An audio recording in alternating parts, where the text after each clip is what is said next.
Okay, so now that we're back at, this was 0.5, that was the point after drawing the shape, we went back to 0.5, which was where we started. We're going to go back and put the peg back in the hole, but what we have to do is change two things. We have to change the tool frame, in fact, we have to change the user frame back to user frame 0, because we're done with the angled fixture. We also have to change the tool frame back from here to the gripper fingers. So I'm going to do those two commands just like we did. You can see it right before we did the shape up here. We changed the tool frame and the user frame, went to that position 5, called the square. Now we're back at position 5. We have to put the user and tool frames back where they were. So it doesn't matter which one we do first. I'm going to put, I'll do the tool frame first. Actually, no, I'll do the user frame first, because just kind of in the spirit of doing everything exactly in reverse. So we're going to unset the user frame back to, whoops, I just picked the wrong command. Give me a second. Previous, so I'm doing user frame number constant equals 0 to go back to world frame. And then I'm going to use the instruction that we've been using before on the tool frame 2, and set it equal to position register back to position register 7, which is the one that defines the gripper. Okay, so now my user and tool frame are back where they're supposed to be. At this point I can reuse points that I've already taught. Point 4 is the one just before it goes into the hole, when it's cleared the hole. So I can do a joint jog, that'll be a joint move, and enter in point 4. So let me just, I usually like to kind of move down from where we are to that point, make sure it's where I think it is. Okay, that's good. The next point is going to be point 3. Do the same thing. I'll just enter a point and then change the number to 3. Okay, so I've got point 4 and point 3. Make sure that works. Ooh.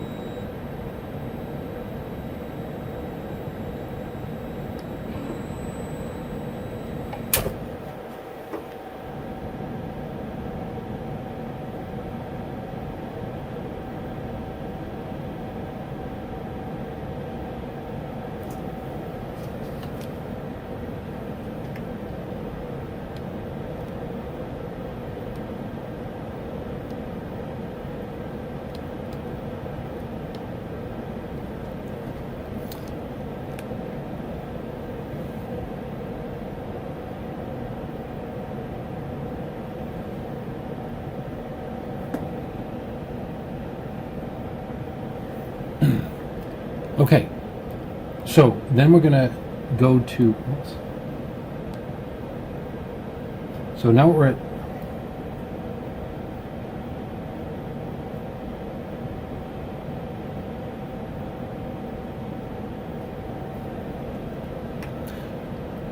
okay, so now we're at point 4. We're going to go to point 3. Now that's going to be a linear move.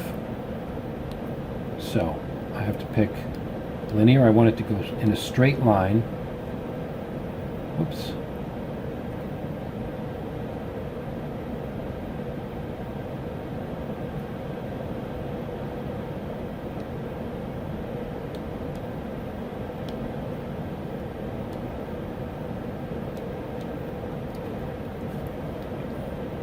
Okay, so now it's at point 4, which is just ready to go back into the hole. I'm now going to go to point 3, which is in the hole. It's going to be a linear move. So I'm going to choose point, linear, and then change that to point 3. And then we'll knock the speed way down. And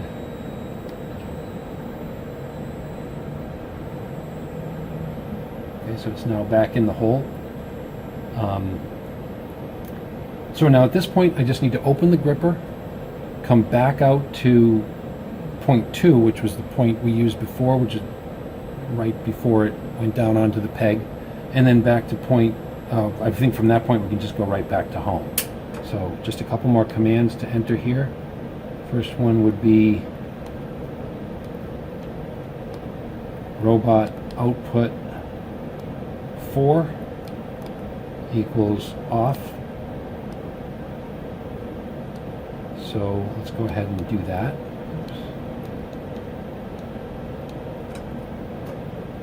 Shift forward. Okay, opens the gripper. The next thing is a linear move back to point 2, which is just clearing the peg.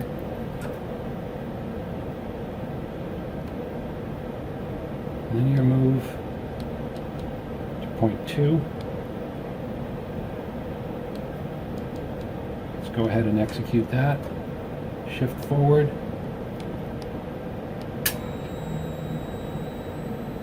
Okay, and we're free to go back to home. And this would be a joint move back to home. No need to do a linear move. So I just have to teach a point, cursor over here, hit choice, choose position register, enter position register 1, which is my home position, and that should do it.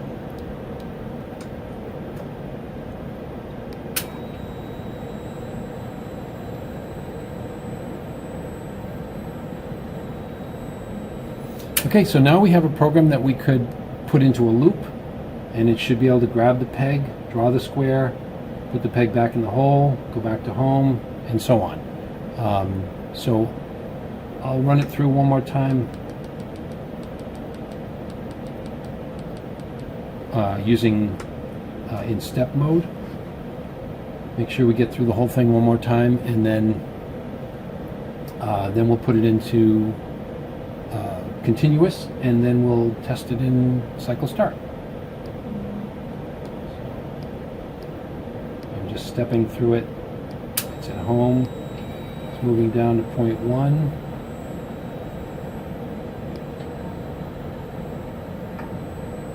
Okay. Gripping the peg out of the hole. Changing the user and tool frame.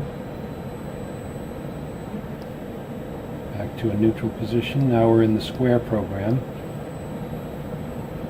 Actually, square sends it back to home, so that's part of the square program. Now we're going to trace the square.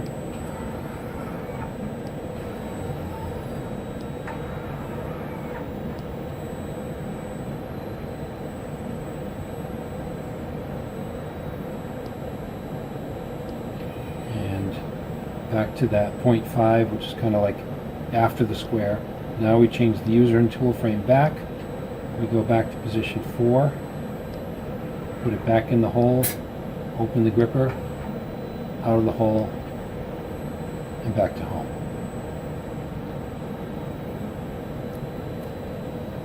Now before we put it in continuous mode, there's one thing that that's very important. You learn by experience. Whenever you're using a program and you're opening and closing a gripper, you got to remember that it takes some amount of time. It looks really quick when it closes and opens, but it actually takes a little bit of time. And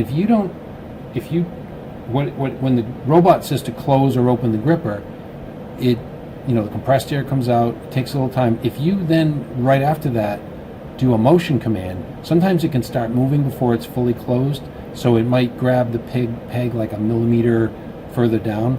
So the solution to that is anytime you have a gripper close or open command, other than the first one doesn't matter because it's not grabbing the peg. Anytime it has to grab the peg or let go of the peg, you want to put a little delay in. A half second is plenty. I could probably get away with a quarter second. I'll stay with a half second just to make sure. So I have to go over here to instruction. Oh wait, first I need to insert a line. So I'm going to insert one line right after the gripper closes, and the instruction is just a simple wait. and we'll just do a half-second wait, 0.5. And then the same thing down here when we ungrip or let go of the peg.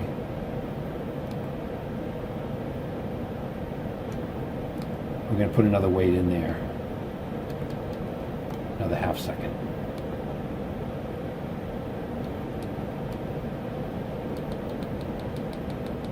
Okay. So now let's try it. I'll take it out of step mode and we'll do one continuous run through. All right.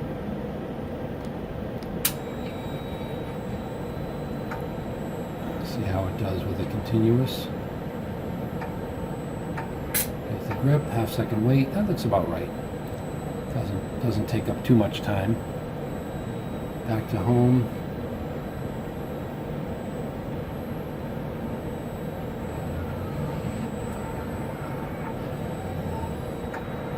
Trace the square.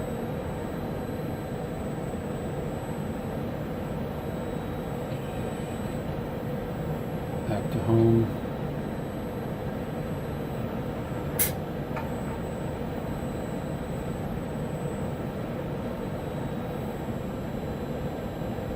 And that's it. We are good.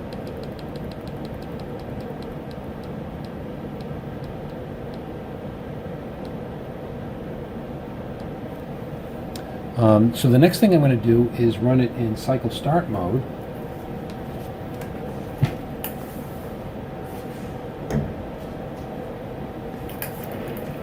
Just going to reposition the camera so you can see it.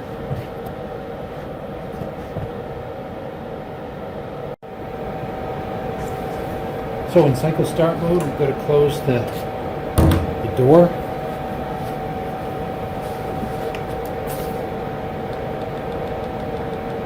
Make sure the cursor is on the top line. We'll do a function of board all to clear out any currently running commands. Switch the teach pendant over. Clear the fault. And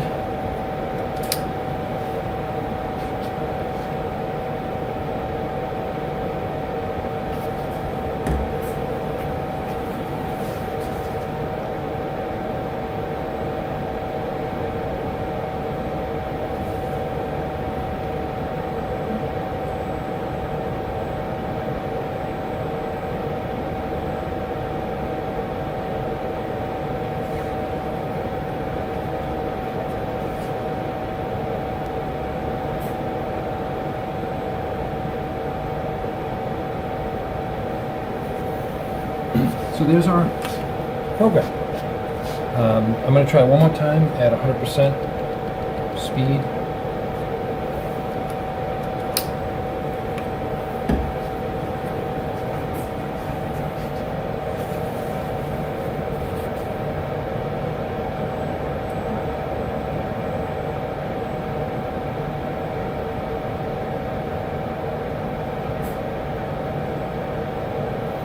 Alright, so some of those speeds could probably be adjusted. We might want to put a couple of continuous terminations in to smooth out some of those motions that don't have to be linear or end at a certain point. But basically we've got a pretty good program, so I'll leave you with that. Have a good day.